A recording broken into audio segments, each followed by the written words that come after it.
Ətirşah, botanik adı isə pelargoniya olan bu bitkinin olduğu evdə güvə, gənə, bit, birə və s. həşəratlar olmur.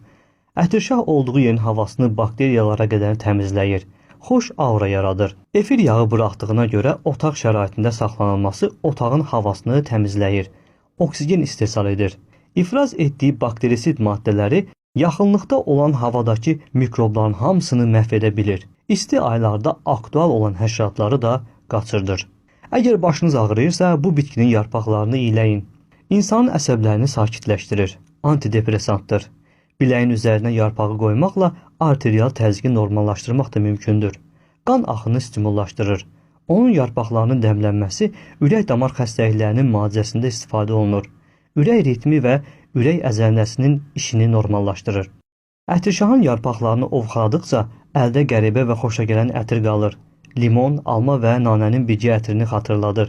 Yarpaqlarında çoxlu miqdarda efir yağları var ki, onlar da müalicəvi təsir göstərirlər. Həmçinin gülü və kökü də xeyirlidir. Ondan alınan efir yağları aromaterapiyada geniş istifadə edilir. Bir sözlə antiseptik, ağrı-kəsici, sidik qovucu, bakterisid, antivirus, qan kəsici və şəkər əleyhinə təsirlərə malikdir. Bitki qaraciyər, mədə-bağırsaq traktı və böyrəyin işini nizama salır. Ümumiyyətlə isə böyrək və öd kisəsi problemi olan insanların evində bu bitkinin olması elementar olaraq fiziki vəziyyəti yaxşılaşdırır. Ətirşah həmçinin zökəm, öskürək, angina və soyuqdəymə üçün əla vasitə sayılır.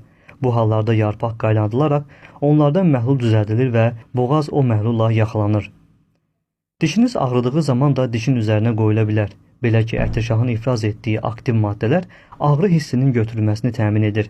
Bundan əlavə doğranmış yarpaqlarla edilən kompreslər osteoxondroz və radikulitdə geniş istifadə olunur. Bütün dəri növlərinə çox yaxşı təsir göstərir. Üz dərisində qan dövranını yaxşılaşdırır və ona sağlam rəng verir. Qulaq ağrısı zamanı ya yarpağının yağı qulağa damcılatmaq, ya da ki yarpağını bükərək qulağı yerləşdirmək ağrıları kəsir. Kimyəvi tərkibi isə belədir. Bitkinin kökünün tərkibində fenollar, yuxarı yaşıl hissəsində müxtəlif fenol birləşmələri, saxaroza, kraxmal vardır. Yarpaq və güllərin tərkibi fenolkarbon turşuları, vitaminlər, ellagatoinlər, flavonoidlər, pigment, efir yağları və karbohidratlarla zəngindir.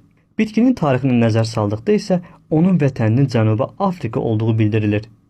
Avropa qitəsinə isə 18-ci əsrin sonlarından dekorativ bitki kimi gətirildiyi də deyilir. Azərbaycanda isə insanlar bu bitkini ən çox dekorativ bitki kimi istifadə edir.